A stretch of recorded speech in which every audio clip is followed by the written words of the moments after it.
તમે ક્યારે જોયું છે ખરું કે ગણતરીની સેકન્ડોમાં જ એક ચોખાના દાણા પર તમારું નામ લખાઈ જાય? આ કલા જોઈને તમે પણ દંગ રહી જશો। એક ચોખાના દાણા પર અમદાવાદના કલાકાર દીપક ભટ્ટ ગણતરીની સેકન્ડોમાં જ ચોખા પર નામ લખી આપે છે। તેઓ સોપારીમાંથી ગણેશજી, એક્ટર ગોવિંદા, પ્રધાનમંત્રી નરેન્દ્ર મોદીની પણ મૂર્તિઓ બનાવી ચૂક્યા છે। તેવી જ રીતે તેઓ લાકડાના ટુકડાની કોતરણી કરીને ભગવાન ગણેશની અને વાંસની કોતરણી કરી શિવજીની મૂર્તિઓ બનાવે છે। દીપકભાઈ સોપારી, લાકડા, ચોખા પર પોતાની કલા કંડારવામાં માહેર છે। તેટલા જ માહેર તેઓ પથ્થરો પર મૂર્તિ કંડારવામાં પણ છે। એટલું જ નહીં, તેઓ ગણતરીની મિનિટોમાં પેપર પર અને કેનવાસ પર પેઇન્ટિંગ પણ કરી નાખે છે। કેનેડા ગવર્મેન્ટની પાર્લામેન્ટમાં તેઓએ ચોખાના દાણા પર 70 શબ્દોમાં લખેલા પત્ર બદલ તેઓનું સન્માન કરવામાં આવ્યું। એક માથાના વાળમાંથી બીજા વાળને પૂરવવાની તેમની કલા બદલ તેઓને લિમ્કા બુક ઓફ રેકોર્ડમાં સ્થાન મળ્યું છે। આ ઉપરાંત તેઓને 70થી વધુ સન્માનપત્રો અને એવોર્ડ મળી ચૂક્યા છે। નવાઈની વાત એ છે કે દીપકભાઈએ માત્ર 10 ધોરણ સુધીનો અભ્યાસ કરેલો છે, પરંતુ તેઓને જન્મજાત મળેલી આ કલાએ તેઓને દુનિયાભરમાં ઓળખ આપી છે। રાજ્યપાલ હતા નરેશચંદ્ર સક્સેના સાહેબ, એમને એક જ ચોખાના દાણા ઉપર શુભેચ્છા પત્ર લખીને આપેલો, 396 અક્ષર। જ્યારે સચિન તેંડુલકર અમદાવાદમાં વિલ્સ કપ રમવા માટે આવેલા, ત્યારે તલના એક દાણા ઉપર 148 અક્ષરનો અભિનંદન પત્ર લખીને મેં આપેલો। આજકાલ ફિલ્મ અને વેબ સિરીઝ જોઈને તેની મોડસ ઓપરેન્ડરીની કોપી કરવામાં આવી રહી છે। ગુના આચરવાની આ ઘટનામાં સતત વધારો થઈ રહ્યો છે અને આવી જ એક ઘટના અમદાવાદથી સામે આવી છે, જ્યાં રઈસ ફિલ્મની જેમ જ બાળકો પાસે દારૂની ડિલિવરી કરાવવામાં આવતી હોવાનું એક રેકેટ ઝડપાયું છે। શહેરના પોશ ગણાતા બોડકદેવ વિસ્તારમાં બાળકો પાસે દારૂની ડિલિવરી કરાવવામાં આવતી। નાના બાળકોને મહિને 8,000 રૂપિયા પગાર અને એક બોટલ પર 200 રૂપિયા કમિશન આપીને દારૂની ડિલિવરી કરાવવામાં આવતી હતી। પીતાંબરભાઈ પરમાર નામનો એક વ્યક્તિ છે। એ વ્યક્તિ બાળકો જે હોય છે સગીર વયના, એમને મજૂરીએ રાખી અને દારૂનું વેચાણ કરતો હોય એ હકીકત મળી। એ આધારે રેડ કરતા કાયદાથી સંઘર્ષિત બાળક મળી આવેલ અને એની પાસેથી અલગ અલગ બ્રાન્ડની ટોટલ 6 બોટલ અને જ્યુપિટર ગાડી મળી આવેલ હતી। ટુ વ્હીલરમાં બાળકો પાસે છેલ્લા 2 મહિનાથી દારૂનું વેચાણ કરાવવામાં આવતું। અંકિત પીતાંબર નામનો આ શખ્સ બાળકોને રૂપિયા 8,000ના પગાર ઉપર રાખતો। એટલું જ નહીં, દારૂની એક બોટલની ડિલિવરી કરે તો 100 થી લઈને 200 રૂપિયાનું કમિશન પણ આપતો। પોલીસે એક ટાબરિયા અને મોપેડમાં 6 વિદેશી દારૂ સાથે ઝડપી પાડ્યો હતો, જેથી પૂછપરછમાં આ સમગ્ર રેકેટનો પર્દાફાશ થયો। હાલ બોડકદેવ પોલીસે દારૂ આપનાર બુટલેગરની ધરપકડ કરી કાયદેસરની કાર્યવાહી હાથ ધરી છે। કાયદાથી સંઘર્ષિત બાળકને પૂછતા એને જણાવેલું કે આ જે ગાડી છે એ અંકિત પીતાંબરભાઈ પરમારના ભાઈની છે અને અંકિત અમને આ ગાડીની અંદર ડેકીની અંદર દારૂ ભરી અને અમને આપી જાય છે અને અમારે જ્યાં અંકિત અમને કહે ત્યાં અમારે આ દારૂ વેચવાનો હોય છે અને આપવાનો હોય છે। અમને 8,000 રૂપિયાનો પગાર રાખેલો છે અને મારા સિવાય પણ અન્ય એક બાળક છે તેને પણ 8,000 પગારથી રાખેલો છે। 8,000 ઉપરાંત અંકિતના જે ગ્રાહક હોય છે એમનો કોલ આવે એટલે એ ગ્રાહકને ડિલિવરી દેવા જવાની હોય છે। આ એક ડિલિવરી 200 રૂપિયા એક્સ્ટ્રા આપવામાં આવે છે અને આ બાળક પાસે અંકિત આ કામ કરાવડાવતો હોય એમને। આગળ વાત કરીએ, અમદાવાદમાં રાણીપના ઠાકોરવાસમાં ધર્મની બહેનને મદદ કરવાની સજામાં આધેડને મોત મળ્યું। અગાઉના ઝઘડાની અદાવતમાં 7 મહિના બાદ રાણીપ વિસ્તારમાં હત્યાનો બનાવ બન્યાનું સામે આવ્યું। આરોપીએ છરી લઈને ઠાકોર પરિવાર પર હુમલો કરતા એક વ્યક્તિનું મોત થયું છે અને 2 યુવકો ઇજાગ્રસ્ત થયા છે। ફરિયાદી નટવરજી ઠાકોર અને તેનો પરિવાર ઘરે હાજર હતો। આ દરમિયાન અગાઉના ઝઘડાની અદાવત રાખીને અજય ઉર્ફ સુનિલ ઠાકોર નામના આરોપી છરી લઈને તેઓના ઘરે પહોંચ્યો। ત્યારબાદ નટવરજી પર છરીથી હુમલો કર્યો। નટવરજીની બહેન અને પિતા કાંતિભાઈ તેમજ બનેવી સુનિલ ઠાકોર છુડાવવા વચ્ચે પડ્યા અને ત્યારે આરોપી ઉશ્કેરાઈ ગયો। તેણે કાંતિભાઈ પર છરીના 3 થી 4 ઘા ઝીકી દીધા, જેમાં કાંતિભાઈનું મોત થયું છે। પોલીસે આરોપી સહિત ઇજાગ્રસ્તોને સારવાર માટે ખસેડી ઘટનાની વધુ તપાસ હાથ ધરી છે। આ કામે મરણજનક કાંતિભાઈ ગંભીરજીનું વધારે પડતું બ્લડિંગ વહી જવાથી મૃત્યુ થયેલ છે। આ કામે આરોપીને પણ માથાના ભાગે ઈજા થયેલ હોય, જે પણ હાલ સિવિલ હોસ્પિટલ ખાતે સારવાર હેઠળ છે। સુરતના લીંબાદમાં મસ્જિદના મૌલવી અને તેના ભાઈ વિરુદ્ધ પોલીસે ફરિયાદ નોંધી 3 લોકોની ધરપકડ કરી છે। મદ્રેસામાં ઇસ્લામ ધર્મનું શિક્ષણ લેવા જતા 11 વર્ષીય બાળકને મૌલવીએ સોટીથી માર માર્યો। મદ્રેસાના મૌલવી દ્વારા બાળકના પિતાને વોઇસ નોટ મેસેજ મોકલી મારી નાખવાની ધમકી પણ આપવામાં આવી। બાળકના પિતાએ આવા આક્ષેપો કર્યા છે. તારીખ 4 ઓગસ્ટે મૌલવી સોએબ ભરૂચીએ બાળકને તમાચા અને સોટીથી પીઠ ઉપર માર માર્યો હતો. બાળકના પિતાને આ અંગે ફરિયાદ ન કરવાની ધમકી પણ આપી હતી. ત્યારે પોલીસે મૌલાના સૈયબ હાસમી મદ્રેસાના મૌલવી અબ્દુલ વાહિદ અને તેના ભાઈ સાજિદની ગુનો નોંધી ધરપકડ કરી છે. ડીસા નગરપાલિકાની કચેરીની તાળાબંધી કરવામાં આવી છે. પૂર્વ સદસ્ય અને ચીફ ઓફિસર વચ્ચે તૂતુ મેમે બાદ તાળાબંધી કરવામાં આવી. નગરપાલિકાના કર્મચારીઓ અચાનક હડતાલ પર ઉતરી ગયા. પાલિકા કચેરીને તાળાબંધી કરાતા અરજદારો અટવાયા છે. ડીસા પાલિકામાં પૂર્વ સદસ્ય અને ચીફ ઓફિસર વચ્ચે તૂતુ મેમે બાદ મામલો બિચકાયો હતો. પાલિકાના તમામ કર્મચારીઓ ચીફ ઓફિસરની તરફેણમાં આવી ગયા અને કચેરીને તાળાબંધી કરી દીધી. પાલિકાના પૂર્વ સદસ્ય પ્રશાંતભાઈ માળી ડીસા શહેરમાં મંજૂરી વગર થઈ રહેલા બાંધકામ બંધ કરાવવાની રજૂઆત કરવા માટે ત્યાં પહોંચ્યા હતા, જેને લઈને ચીફ ઓફિસરે કાયદેસર કાર્યવાહીની વાત કરી. જો કે ચીફ ઓફિસરના જવાબથી સંતોષ ન થતા પૂર્વ સદસ્યે તાત્કાલિક કાર્યવાહી કરવાની જીદ પકડી અને જેને લઈને પ્રમુખ ઉશ્કેરાઈ ગયા અને બંને વચ્ચે ઉગ્ર બોલાચાલી થઈ.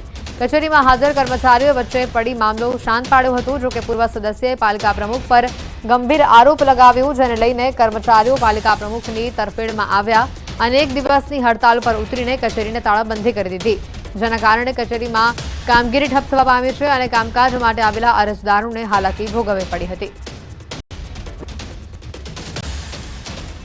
આજે હું નગરપાલિકાની અંદર વેરો ભરવા આવ્યો તો એકદમ બધા કર્મચારીઓ ઊભા થઈને હડતાલ ઉપર ઉતરી ગયા છે.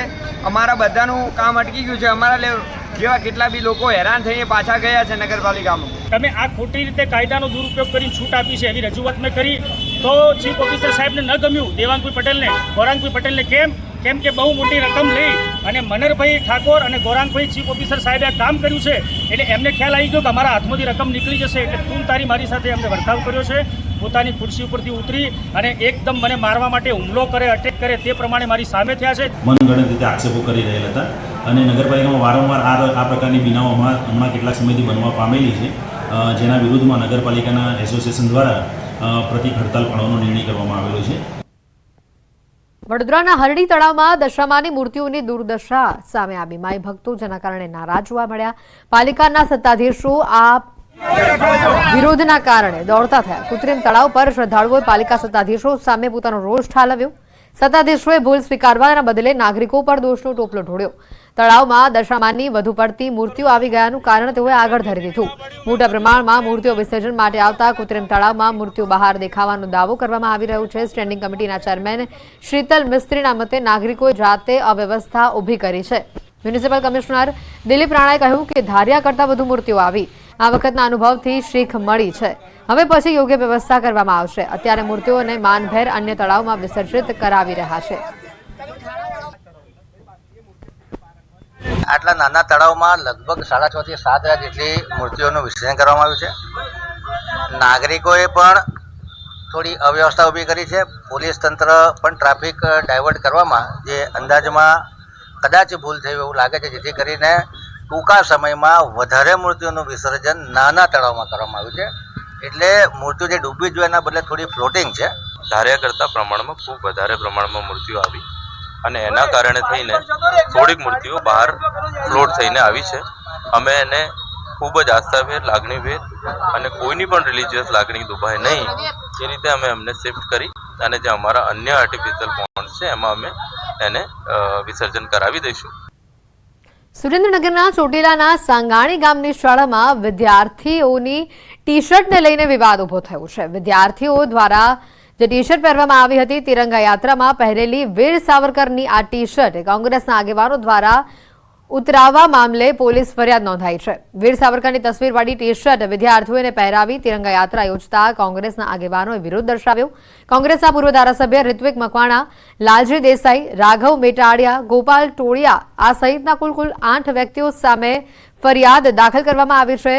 તિરંગા યાત્રા રોકી ફરજમાં રોકાવટ કર્યા અંગેની પણ ફરિયાદ નોંધાઈ છે. કોંગ્રેસના આગેવાનો વિરુદ્ધ ફરિયાદ નોંધાતા જિલ્લાના રાજકારણમાં ગરમાવો આવ્યો છે. ફરજમાં રૂકાવટ સહિતના તમામ કલમો અને અલગ અલગ જે પણ કમ્યુનિટીઝ હોય, જેની અલગ અલગ માન્યતાઓ હોય, એમની વચ્ચે વૈમનસ્ય ઊભું કરવા બાબતેની જે ફરિયાદ જે છે એ ચોટીલા પોલીસ સ્ટેશનમાં દાખલ કરવામાં આવી છે. ગુનામાં ટોટલ હાલ 5 આરોપી અને અન્ય એમની સાથેના જે પણ વ્યક્તિઓ હતા એમના વિરુદ્ધ ગુનો દાખલ થયો છે. જે મેં વિડીયો એક આજે જોયો છે એ બહુ દુઃખની બાબત છે. વીર સાવરકરને નિર્દોષ છોડવામાં આવ્યા હતા અને પાઠ્યપુસ્તકોમાં પણ એમનો અભ્યાસ કરાવવામાં આવે છે અને વિદ્યાર્થીઓને ઉપયોગી થવાની જ અમારી પ્રવૃત્તિ હોય છે. અમારે કોઈ રાજકીય પક્ષ જોડે. બોટાદ જિલ્લામાં સૌની યોજનાની બંને લિંક 2 અને લિંક 4માં 1300 ક્યુસેક પાણી છોડવામાં આવ્યું છે. મુખ્યમંત્રી રાજ્યના ઓછા વરસાદવાળા વિસ્તારોમાં સૌની યોજના મારફતે પાણી છોડવાની જાહેરાત કરી છે અને ત્યારે બોટાદમાં ચાલુ વર્ષે ઓછો વરસાદ પડતા ખેડૂતો ચિંતિત થયા હતા. જોકે જિલ્લાના 7 ડેમો, 20 તળાવો અને 200 જેટલા ચેકડેમમાં પાણી છોડાતા ખેડૂતોમાં ખુશીનો માહોલ જોવા મળ્યો. ખેડૂતોના પાકને જરૂરિયાત મુજબનું પિયતનું પાણી મળી રહેતા ખેડૂતોમાં ખુશી જોવા મળી. આ પાણીથી ખેડૂતોના મહામૂલા પાકને જીવનદાન મળશે. ખેડૂતોએ કહ્યું છે કે જો પાણી ન છોડાયું હોત તો આ વિસ્તારનો 90% પાક નિષ્ફળ જવાની ભીતિ હતી. સરકારના નિર્ણયથી ખેડૂતોએ પ્રશંસા કરી છે.